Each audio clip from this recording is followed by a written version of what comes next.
উপরে আসুন, কথা বলার জন্য অনুরোধ জানাচ্ছি। বিসমিল্লাহির রহমানির রহিম।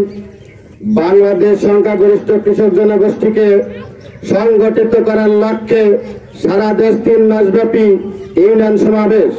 উপস্থিত আছেন সম্মানীয় সভাপতি, এছাড়া আরো উপস্থিত আছেন প্রধান অতিথি জনাব তৌসিফুল ইসলাম তৌসি ভাই, বিশেষ অতিথি ও বিএনপির সদস্যের নেতৃবৃন্দ।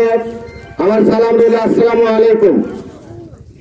ভাইরা আমার, আওয়ামী লীগের আমলে সারা দেশে কৃষি খাতে যে পরিমাণ দুর্নীতি করেছে তা বলে বোঝানো যাবে না। আমাদের প্রধান অতিথি বলবে, আমরা আজ শুনবো।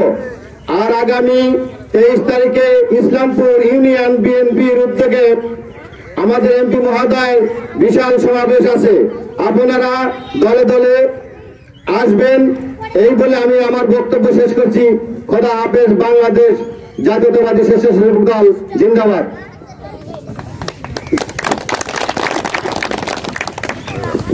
আসসালামু আলাইকুম। বর্তমানে এখন